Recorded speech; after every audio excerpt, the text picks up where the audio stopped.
question. I would like to start at this point. I will Go ahead. say your name, panelists. Give you under a minute. I'm strictly timing to introduce yourselves, and then we'll dive into those questions. And Professor Olsen, I think that's a great topic to discuss. And Professor Olsen, would you mind introducing yourself first? I'll start. Yeah, now retired, or Professor Emeritus, if you like, Professor of Physics from the Naval Postgraduate School. I spent several decades there, many decades. Have been retired for a little over a year, and have been kind of quiet in the research community for a while, but two of my former students are in this session, so we did some good stuff. I have two or three things that I'm just curious about in the world, which I'm still kind of poking at. One is this business of how we do spectral classification. I think there's some issues there, and then I'm also working in the area of LiDAR and still looking at LiDAR waveforms and spectral LiDAR as topics of interest, and starting to emerge from my pandemic malaise. And this appreciate the opportunity to participate here. Glad to have you here. Thank you. And I hope we're all coming out of that malaise. So Dr. Tao Liu, I'm going to send it over to you for a brief intro. Hi, everyone. My name is Tao Liu.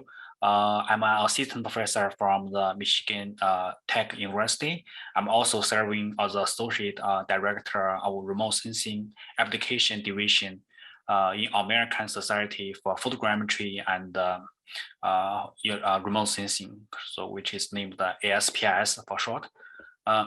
My previous work focused on developing the data-driven models, i.e. the machine learning models using the remote sensing data to map the invasive species, the forest health, the human infrastructures, and also the agriculture system, like the crops, the distribution of the crops. Currently, I'm interested in integrating the remote sensing, the deep learning, and the process-based Earth models to better understand the interactions between the Earth-land ecosystem and the climate change, especially regarding the carbon dioxide and the methane response. Yeah, that's all. Thanks. Perfect. Thank you, Dr. Liu. Now I will hand it over to Dan Souza for his quick introduction. Hi, everyone. I am an assistant professor here at San Diego State, and I spend a lot of time thinking about hyperspectral imaging and multispectral imaging as well in the context of geophysical inverse theory. So thinking about the mathematical and statistical structure of the observations and how we can optimize models to retrieve biological and geological parameters of interest. I have worked in multiple application areas, from ecology to agriculture to evapotranspiration, and I am happy to be here and look forward to the panel. Great, thank you, Dr. Souza. And so I have left our last panelist for last because I'm very excited to congratulate her on becoming Dr. Amy DeCastro. So Doctor, would you be so kind as to introduce yourself now? Thank you. I'm Amy DeCastro. I just defended my PhD on Monday morning, so I'm a little fresh, doctor. But I've worked for the National Center for Atmospheric Research throughout my doctorate program at CU as an associate scientist there, working on the development and validation of the model Warfire. And I also, a lot of my time has been spent looking at fuels, fuel regimes, in relation to fire regimes in different regions of the US. So what I love about this panel is that I get to ask so many questions, and I have so many for all of you, because I think that, you know, everyone on here is so invested in their research, and I think it's a great opportunity for us to help each other fill some gaps and maybe approach some challenges with a little more information. So thank you for including me on this. I'm super excited to be here. Thank you, Dr. DeCastro. And I think all of us, I speak for all of us when I say it's all about filling those knowledge gaps, right? So thank you again for all being here. Thank you, attendees, for joining. I see we're up to 131 now. So I would like to start with just a very general question to kind of get the panel rolling. And because you all have sort of different specialties, different ideas, and different focus areas, I'd love to encourage all of you panelists to just, you know, riff off of one another and host this discussion as well, because I think that's what the attendees are really here to see. So my first question is, what data do you all currently use for your focus area and applications? And, you know, that might include discussion about the spatial, spectral, temporal resolutions that are most appropriate for your work. I'm just really curious for you to share that with everyone that we have here. So Dr. Souza, I'd like to start with you, and then whoever wants to jump in after, or Dan, if you want to pass it off to the next person, that's totally fine, but I'm going to send it to you first. Sure. And obviously everyone feel free to hop in with comments as I start talking here, but I can get things started. The main hyperspectral data that I use right now kind of fall into two categories, airborne and spaceborne.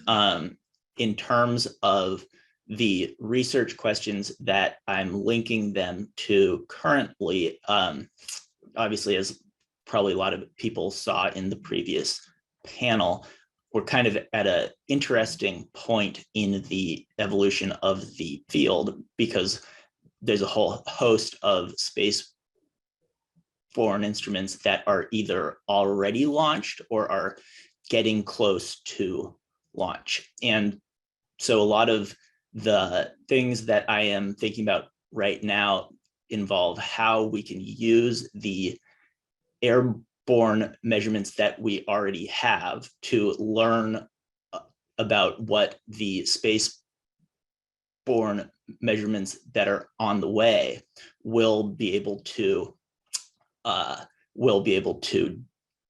do.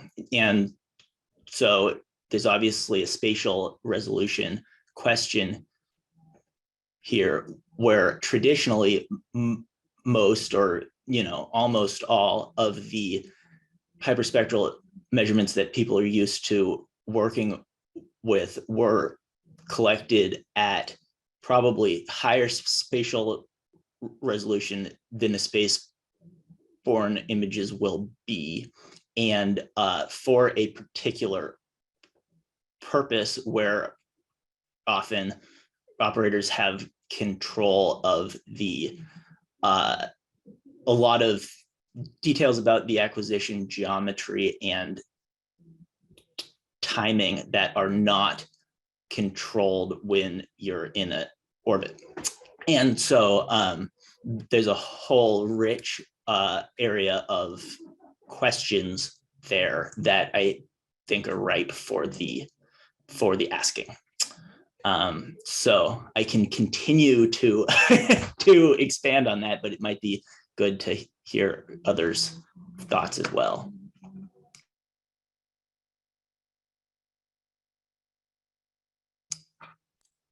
Yeah, maybe I can add my opinions on this topic. Actually, the remote sensing applications that so our team has finished or currently doing has covered many types of the sensors. So the types of remotely sense the data that we want to use, it really depends on the needs of the remote sensing applications. So for example, so one of our current project we are working on, aims to map the annual crop type and also the evapotranspiration on the farm field level. So in the past 30 years in one country, in the Europe. So in this case, I think so the 30-meter resolution Landsat image is the only option because we are looking for the past 30 years on the field level. So taking another application, for example, so we are trying to map the forest health condition on the tree crown level in the entire US. So for this kind of applications, so the 1 meter airborne image collected by the USDA. So they collect image every 3 years in covering the entire US. So the image like this is a good fit for the applications to map the forest health in the on the tree crown level. Currently I'm working on one project. So in that project, so we are trying to utilize the remote sensing data set and also the deep learning techniques and also the Earth modeling model, trying to understand the ecosystem. So for this kind of applications, so we don't need to have very fine resolution because usually the simulation of Earth modeling is conducted on the half degree, so which is about the 55 kilometers. So in this case, the 500-meter resolution MODIS data is sufficient for this kind of applications. So we also have one project that try to count the number of the strawberries in the Florida. So for this application, so we need this centimeter level resolution, the drone images. Yeah. So I think so the selection of the resolution and the types of remote sensing sensors really depends on the needs of the application. Yeah.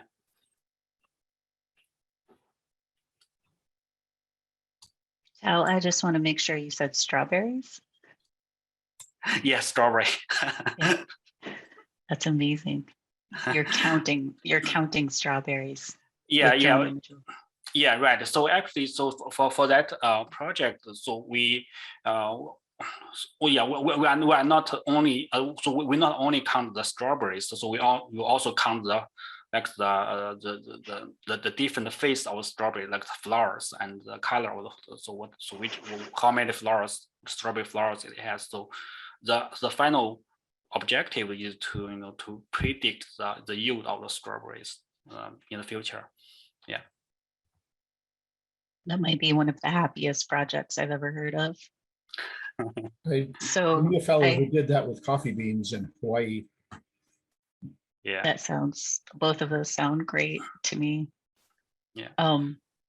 Tao, what I was just thinking, so mapping the tree crowns across the US, and you were saying, I think it's NAEP data that you're using. Correct. Yeah. USDA data. Mm-hmm. So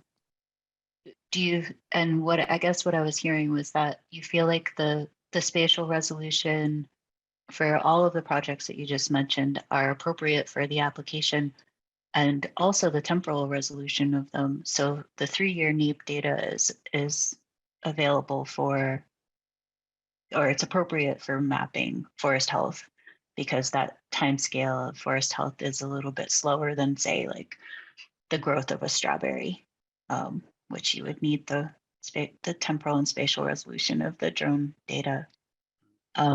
Have you ever had a hurdle where you couldn't fulfill that, and how I just want to make sure I'm allowed to ask this, but how, I'm looking at Krista. Go for it. This is great. Have you ever had a hurdle where you couldn't meet one of those parameters, either the temporal, and this is for the group, but the temporal or the spatial resolution, and how did you get around it?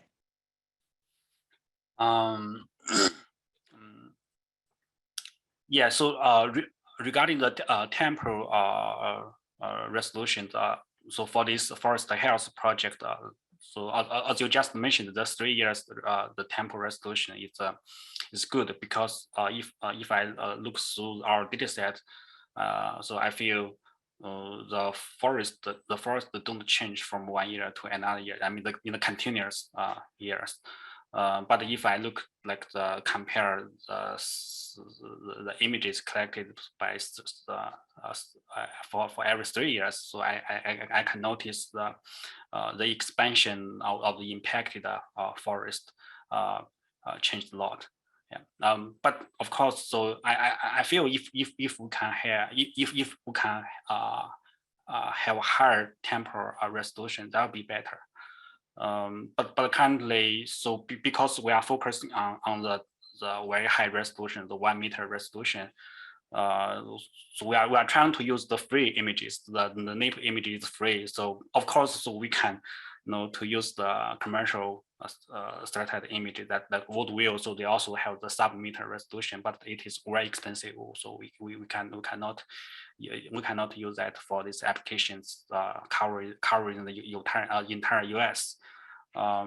Yeah, so we are limited, by the resources, like the financial resources to do very high temporal resolution and also the spatial resolution for this kind of applications. So if we are looking for the free solutions in terms of the remote sensing data, so the NIP is the only options. Yeah.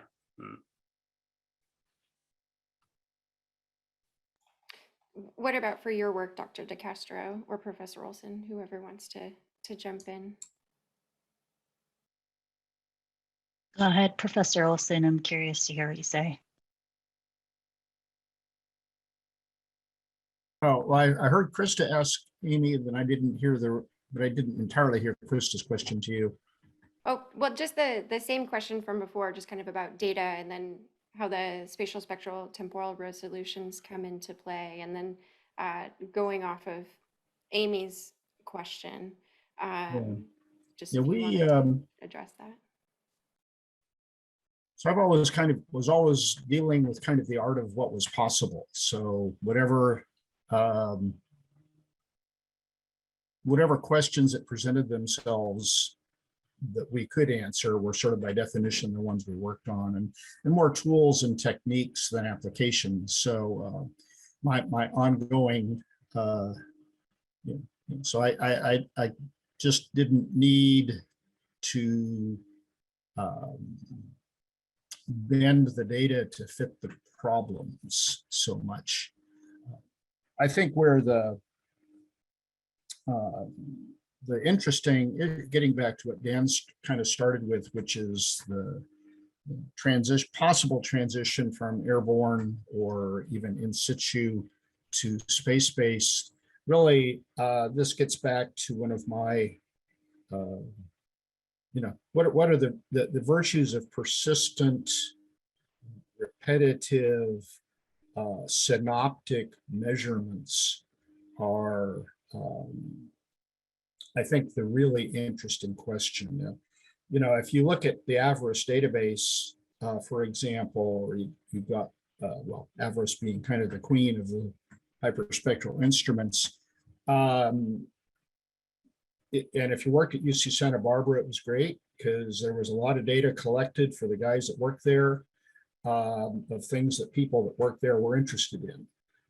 If you wanted data from some other place, the airplane may or may not have ever gone there. Whereas with the satellite-based data, not only will it get there regularly, we hope, but it will do it persistently. So things like Tao Liu was describing, where you're trying to do these synoptic long-term views. Those are the things that I've found interesting. The idea that you could do a temporal stack, which you can now do with multispectral data and even high resolution multispectral data, because we have now since 2001, we have now, I guess, 2 decades of meter class data of most of the, I'll call them the more interesting parts of the world, if it's not like Landsat where they collected everything, but that was the thing that I always found intriguing and what I wanted to pursue. Kind of an indirect and not necessarily answering the original question, but it was kind of, it was implicit from the previous session. Now I've got Nmap. Now, how is that different from Avarice? And the shortest answer, I think the most correct answer in some sense is, again, that persistence and hopeful synoptic view. So, yeah. Yeah, expanding on that, I think those are all really great points. If you look at, like you said, the Avarice Archive, you could count on one or maybe two hands the places where you have any information about change. It's a very limited, it's a very spectrally diverse landscape, and may have significant implications for the total land extent of the Earth in some ways. But until you actually have imagery everywhere over and over, there's just going to be a fundamental limit of your ability to say what you can and cannot accurately measure. And then added to that is the question that I've been thinking a lot about lately, and I wonder what all of you think about as well, is that basically we're going to have 30-ish meter pixels, and that the mixed pixel problem is not going away anytime soon. And so I'm curious people's thoughts on how we can get the most juice out of the orange while still maintaining accuracy in pixels that are going to be coarser than has been collected by airborne systems.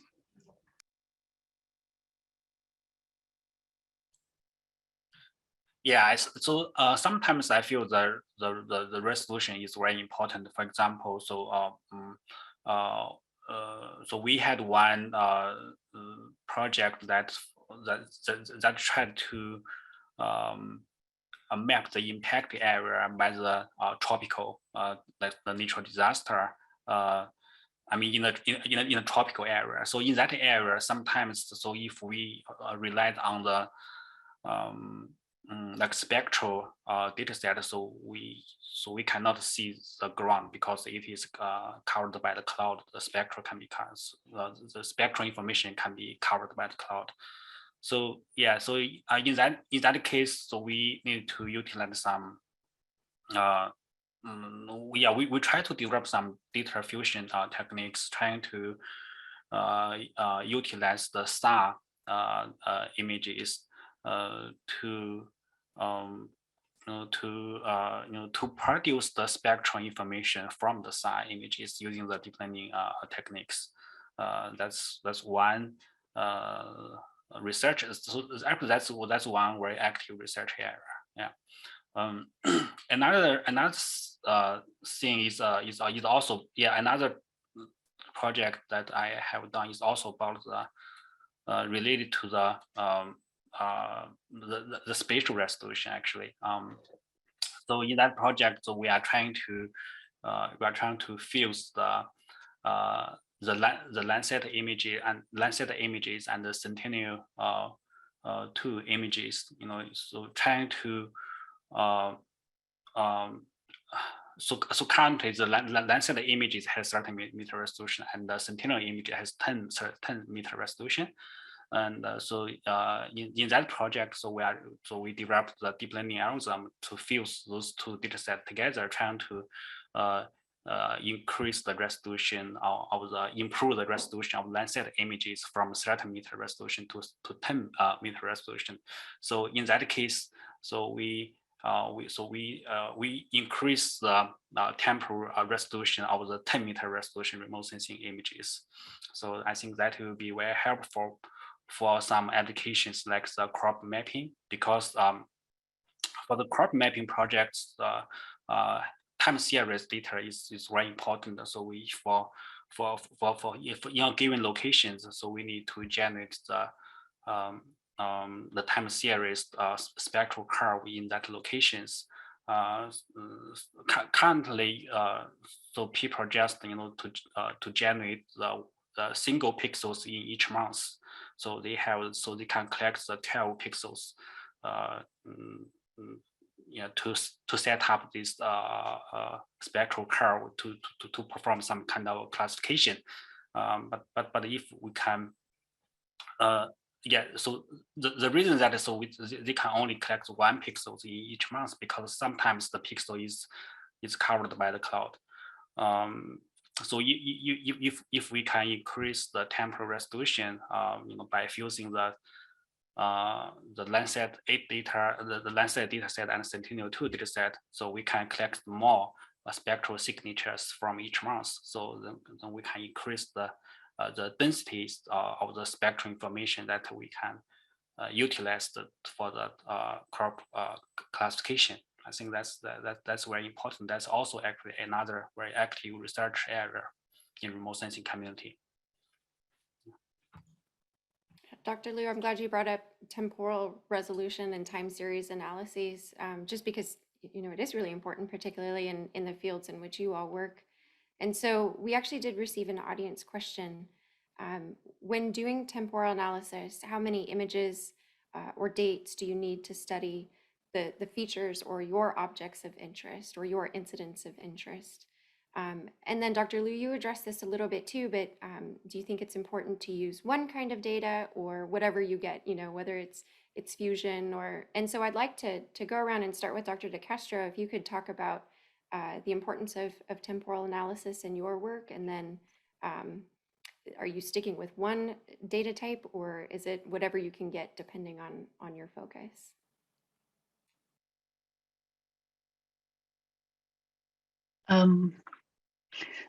So one of the major hurdles that we've had in developing more fire has been just the observation of active fire. And we usually get that aerially, maybe once every 2 days or at most a couple times a day. And that's problematic because the model really can put out a forecast for burned area every, at the user's specified time interval. So that could be really small. It could be 5 minutes. It could be 15 minutes. But we can't really validate that. And we've tried a few different approaches of, try to intelligently interpolate between the observations. But ideally, at the end of the day, it would be really great to have observations at a sub-daily scale. Ideally, like something like an hourly observation would be amazing.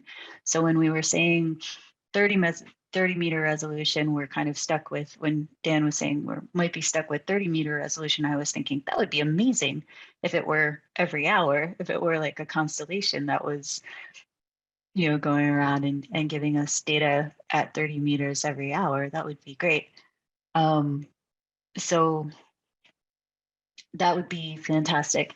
And then, but at the same time, the work that I do really focuses a lot on fuels. So that time scale really doesn't need to be sub-daily. It needs to be more like, ideally it would be something like monthly, seasonally.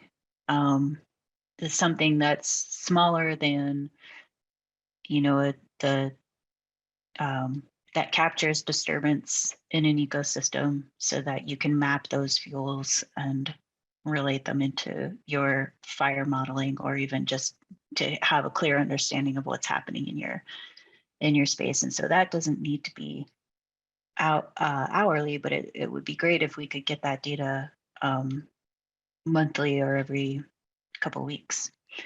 But I really like Tao's idea of fusing data, because part of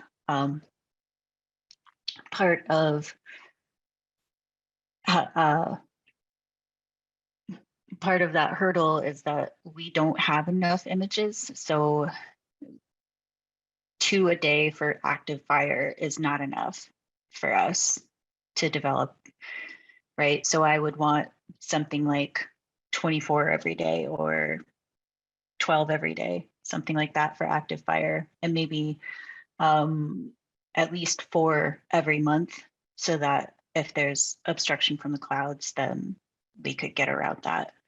But I like this idea of fusing the data because it kind of, you can achieve the temporal scale with some data sets while you have the spatial scale with other data sets.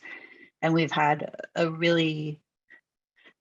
lot of success at NCAR with downscaling using neural networks for atmospheric data. So I think that that might be a great approach for fusing the imagery for things like fuels and wildfire, if we had the data sets available.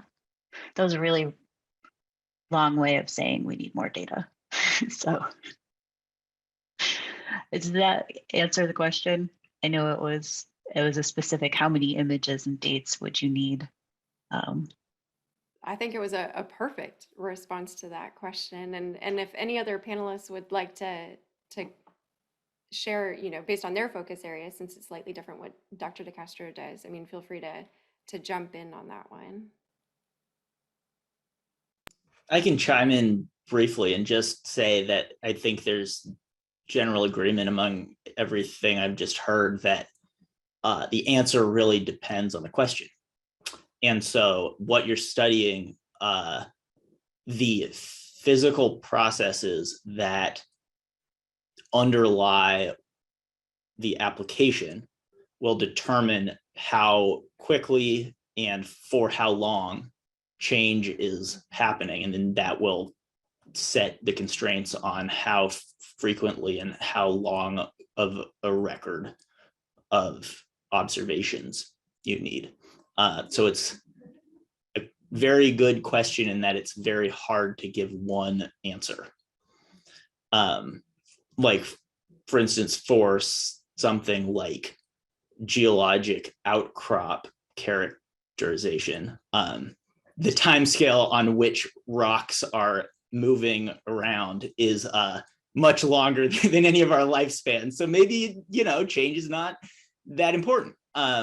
But for something like disaster response, things can be changing very rapidly indeed.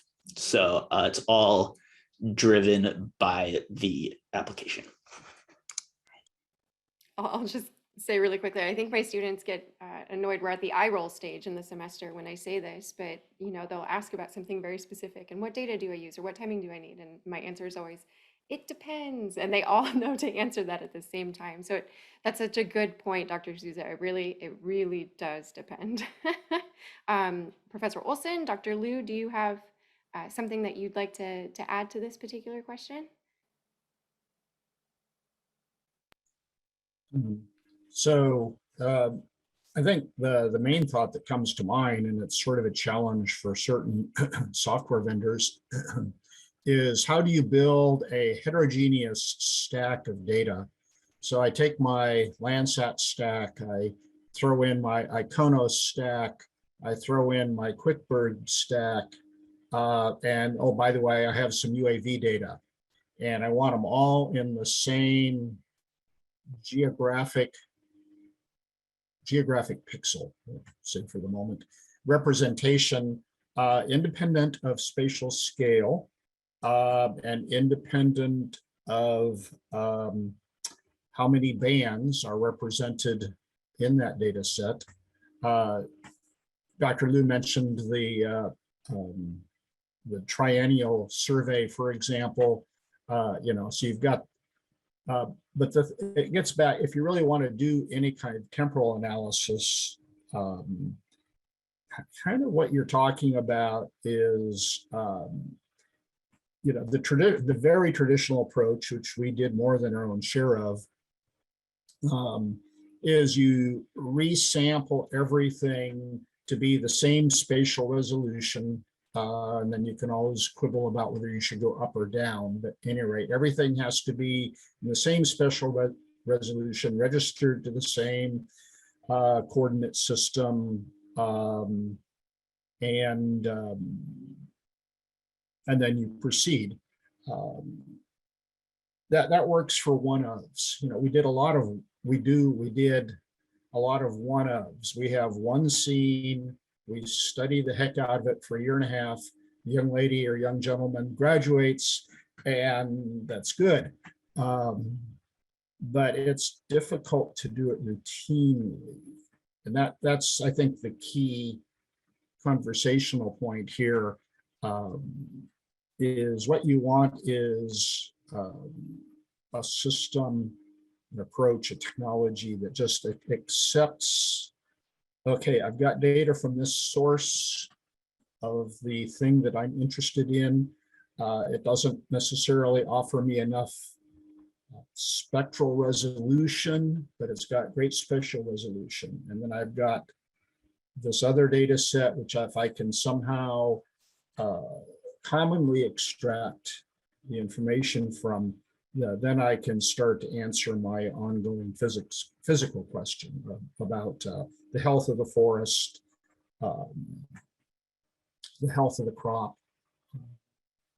And it's hard to do. It's I'll just go with that. It's hard to do.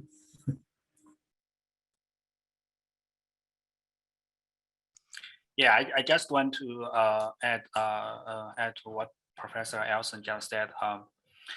In terms of the number of the images in the time series analysis, so for example, taking the crop classification, for example, so currently, so we use we can collect one or two spectral pixels from each month, and totally, so we can have the we can have the 12 or to 20 or to 24 pixel values, so in each year to perform the time series analysis for the crop classifications. But of course, so the more the better. Yeah. So yeah, going back to the data fusion problem. So the Professor Olsen just mentioned that. So the one difficulties of of fusing the data, is to you first maybe you have to rescale the images and change the resolution of the images to make them to make sure the spatial resolution is consistent. But actually, so that the data fusion techniques is also an active research area. So there are many, especially after we have the deep learning techniques, so people come up with many types of the models to fuse the data set. So generally, so we have the three kinds of methods to fuse the remote sensing data set collected from different sensors. So we can we can categorize them into the pixel levels fusion and the feature levels fusion, and also the classification prediction levels of fusion. Yeah, so if we are focused, if we only focus on the pixel levels fusions, so we need to change we need to make sure so the pixel resolution is consistent. But thanks to the deep learning techniques, we don't have to stick with the pixel levels fusion. So we can do some fusion on the feature levels. So in this case, so for each kind of so from each branches of the remote sensing sensors, so we can we can utilize the deep learning, like the convolutional neural network, to extract the features from different sensors. So then we can merge them together in the neural networks. So in this case, it's not necessarily it's unnecessary, to have the consistent spatial resolution. Yeah, it's more flexible. But I appreciate that you've been mentioning some of the techniques, the fusion in particular, that you've been doing in your own work, and sort of challenge for you in the last 3-ish minutes that we have in this session, and sort of building on the previous session about upcoming technologies. I'm kind of curious, what methods and tools are you using in your work to currently answer the applications questions? But, thinking about that at the same time, if you were planning ahead, if money, time, current technological limitations were an issue, what is it that you think might benefit your focus area? Right? Okay, go. You each have 10 seconds to discuss something that we have a million hours that we could cover. And I keep rambling, so I'm just going to pass it off to one of you to adjust that. I'll start quickly and just say that for a lot of the key tasks that I do, for which, for instance, envy is needed, interactivity is key. And that's the kind of a thing that is very challenging to do in a more code-heavy environment where you're writing scripts. And so any tool that allows for interactivity with the structure of high dimensional data, I think is a really valuable thing to expand on.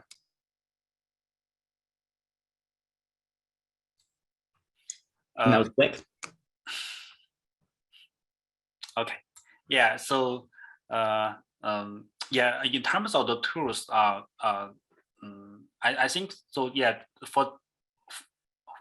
from the research partner view, so we, so I need to utilize many types of tools, to have some customized solutions for certain kind of applications. Yeah, especially so when the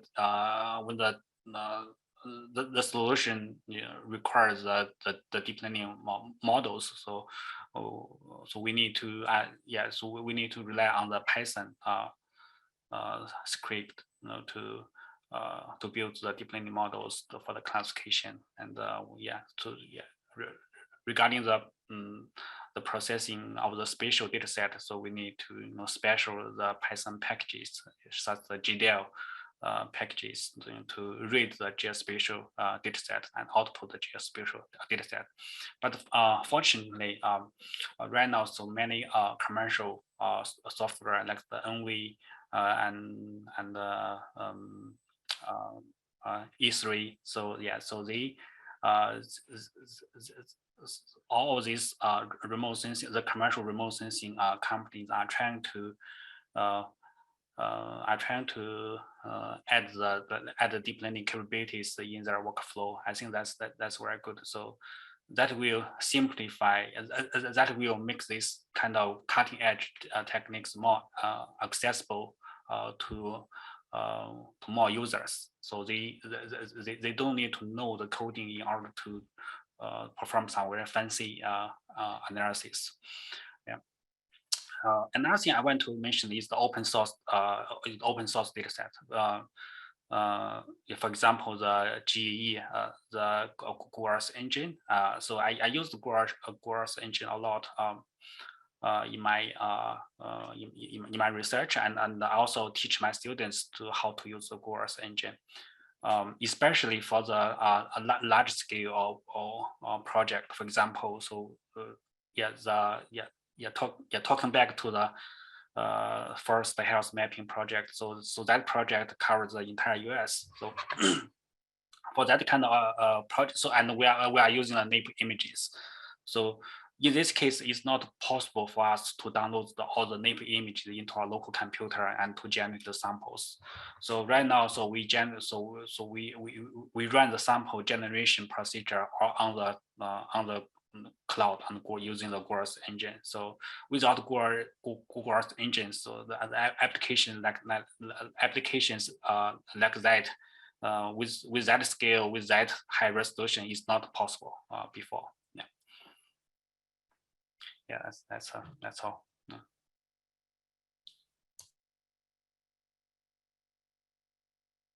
We have a few minutes. You can, Chris, if you want to jump in and say something before we wrap things up.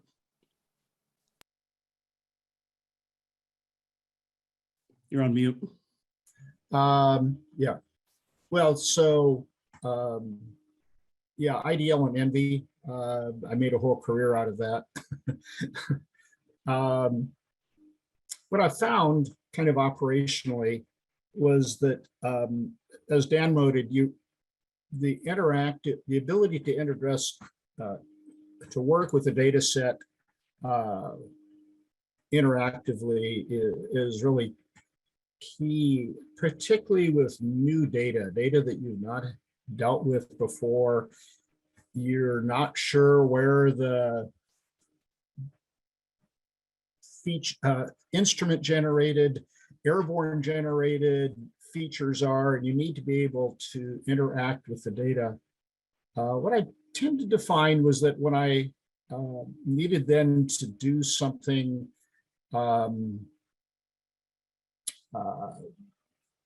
like, generate a stack of bathymetric measurements, I'd retreat to IDL, partly for the batch mode processing. And I know Jeremy's been trying to teach me for a couple of years how to use some of the NV tools that do kind of the processing string. I just never quite got to that. But I think for me, I'm just incredibly impressed with Google Earth Engine and what it can do there. Again, getting back to the synoptic thing, I mean, that is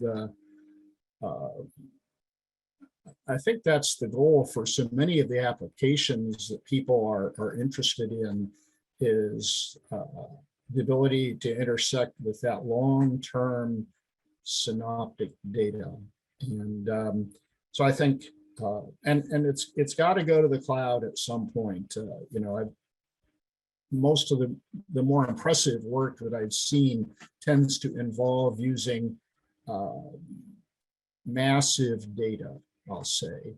And, it was interesting yesterday, briefly, the art historian people, they were complaining that their data sets are too large. It's like a gigabyte an image. It's like, well, really? Okay. It says something about art history that they don't have the technical resources necessarily to address such issues, say NCAR, to pick one. But I think, the tool, you pick the tool for the job, right? But I think, what in 1995, when I first started using Envy, I had the only computer big enough to load a full Landsat scene. One scene. I'm about to buy a new MacBook, and do I want 32 or 64 gigabytes of RAM? We'll see. It's a couple $100 more. That's great commentary, Chris. We're coming up on time. I'd like to thank everybody on the panel for talking about what they're working on and providing insight. I think it was great. Krista, Dan, Tao, Amy, Chris, thank you very much.